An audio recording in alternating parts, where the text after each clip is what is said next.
السلام علیکم۔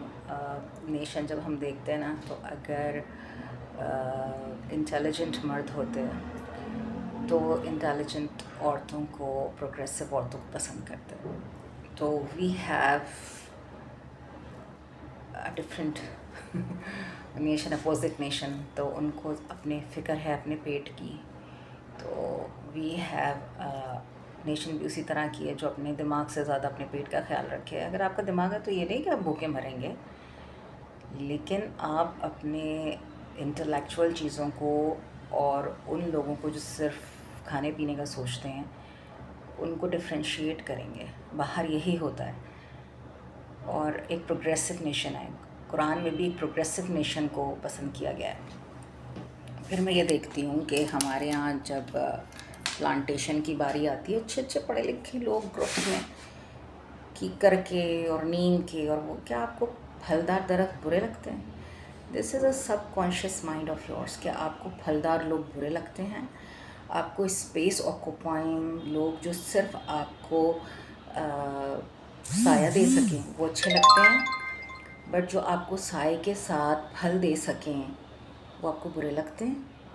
دس is your subconscious mind. تو جب لوگ اتنے بڑے پلیٹ فارم پہ کہ ہم پلانٹیشن کر رہے ہیں اور ہم پھلدار درخت نہیں لگا رہے، تو جنت میں تو اللہ نے پھلدار درخت کی بات کی ہے نا، نیم کی تو بات نہیں کی ہے۔ انار ہیں، کیلا بھی ہے، کھجور ہیں، انگور ہیں۔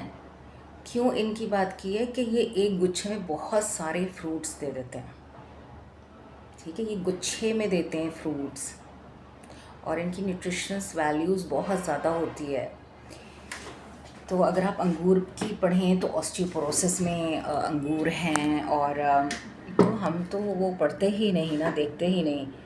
تو میں نے جب قرآن کی جب اسٹڈی کی اور میں نے ریئلائز کیا کہ اللہ سبحانہ تعالیٰ کہتے ہیں کہ وہ اس اسپیس ایریا میں وہ اتنی ہی نیوٹریشن لے گا، اتنی ہی اسپیس لے گا، اتنا ہی سایہ دے گا، پر وہ اس کے ساتھ آپ کو فروٹس دے گا۔ اسی طرح آپ کے اپنے والدین کے ساتھ بھی یہی توقعات ہیں کہ وہ صرف سایہ دیں، وہ فروٹس نہ دیں۔ اپنے اولاد کے، اپنی بیوی کے بارے میں بھی بالکل یہی خیالات ہیں کہ وہ ایک سایہ، بس وہ ایک کوکنگ کر لے اور وہ اس کے علاوہ آپ کو اس سے کوئی نفع نہیں لینا۔ اور پھر کوکنگ کے بعد آپ کی اسکن جھلستی بھی ہے، اور اس کے اوپر فریکلز بھی پڑتی ہیں، اور یہ سارا میکینزم اور کولیجن کے جو آپ کے مولیکیولز ہیں وہ ڈیمیج ہوتے ہیں، ارلی رنکلنگ ہوتی ہے، ارلی ایجنگ ہوتی ہے high temperature, extreme of temperatures میں، پھر وہ بھی آپ کو پسند نہیں ہے۔ تو دیر از سم تھنگ ان یو، ٹھیک ہے۔ اور اللہ نے قرآن میں کہا کہ آپ اپنی بیویوں کے ساتھ ہنسی مذاق کریں گے، آپ اپنی بیوی کے ساتھ آپ ایک اچھا ٹائم اسپینڈ کریں گے۔ تو یہاں تو آپ ایک اچھا ٹائم اسپینڈ نہیں کرتے۔ پھر میں کی ویڈیو دیکھ رہی تھی کہ جی فضا علی کے جو ہسبینڈ ہے وہ اس ایج میں وہ کر سکتے ہیں۔ ہاں، ہم سڑک پہ ایک آدمی کو اپنی بیویوں کو گالی دیتا دیکھ سکتے ہیں، ہم اس کو ایکسیپٹ کر سکتے ہیں، لیکن اگر وہ اپنی بیوی کو کس کر لے تو ہم ایکسیپٹ نہیں کر سکتے، کیونکہ ہم جو ہیں وہ اگر دوسرا یہ دیکھ کے آپ کو کہے گا تو وہ آپ کو وائلنٹ نیشن ہی کہے گا نا، ایکسٹریم آف وائلنٹ نیشن، تو پھر آپ کو کیوں برا لگتا ہے؟ پھر آپ ہیں۔ تو اللہ تو کہہ رہے ہیں کہ تم اپنی بیوی کے چہرے پہ نہ مارو، اور تم اپنے جو آس پاس کے اور قریبی لوگ ہیں جن سے آپ محبت کا دعویٰ کرتے ہیں، اگر آپ اپنی بیوی سے محبت نہیں کرتے تو سوری ٹو سے آپ مومن کی کیٹیگری میں کوسچن مارک ہیں، ٹھیک ہے۔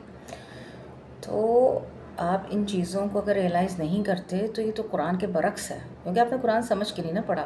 قرآن میں خود لکھا ہے کہ سمن بکمن عمیٌ، میری آیتوں سے مت گزرو، اندھے گونگے بہرے ہو کے میری آیتوں سے مت گزرو۔ لیکن کیونکہ آپ کے مولوی نے کہہ دیا کہ بغیر سمجھے بھی ثواب ہے، تو اس نے اللہ کو کوئی امپورٹنس نہیں دی، اللہ کی اس آیت کو کوئی، اللہ کے اس کہنے کو کوئی امپورٹنس نہیں دی، اور اس کو پس پش ڈال کے اپنی اوپینین رکھی۔ ہاؤ ڈیئر ہی! وہ کیسے کہہ سکتا ہے اللہ کے حکم کے خلاف؟ وہ کیسے کہہ سکتا ہے؟ اس کا تو آپ گلا پکڑ لیں کہ آپ اللہ کے حکم کے، اگر آپ اللہ کو ریپرزینٹ کر رہے ہیں تو آپ اللہ کے حکم کے خلاف کیسے کر سکتے ہیں؟ تو میں نے تو جہاں قرآن پڑھا اس میں ستر چھپانا ہے، اپنی شرمگاہیں چھپانی ہے، اٹس بین ڈن۔ اس سے زیادہ ہم نہیں پہنا ہوا ہے، اس سے زیادہ ہم نے پہنا ہوا ہے، ہم سلیو لیس بھی پہن سکتے ہیں، تو اس سے زیادہ بھی ہم نے پہنا ہوا ہے۔ تو کیونکہ ہم جس کلچر میں ہیں نا، ہمیں تو اللہ اس بات پہ پکڑیں گے ہی نہیں، تو معافی کی کیا بات ہے. لیکن جب ہم اس کلچر میں ہیں نا، مین ڈومیننٹ کلچر میں، وہ ہمیں رہنے نہیں دے گا. اللہ تو ہمیں رہنے دیں گے، پر جب میں نے یہ پڑھا کہ اللہ جو ہے نا وہ رب العالمین ہے، یعنی رب الشیاطین بھی ہے، تو مجھے بڑا دکھ ہوتا ہے کہ آپ شیاطین کو بھی پالنے والے ہیں. مجھے بڑا دکھ ہوتا ہے. میں اکثر اللہ سے باتیں یہی کرتی ہوں کہ پھر صالحین کے کیوں ان کو دبایا ہوا ہے، شیاطین کو اتنا کیوں ہے. رب الشیاطین اگر ہیں تو پھر آپ ہر ایک کے ساتھ کیوں ہیں. یعنی میں کبھی ڈسکس کر رہی ہوتی ہوں اپنے اللہ سے، یہ باتیں مجھے دکھ دیتی ہیں.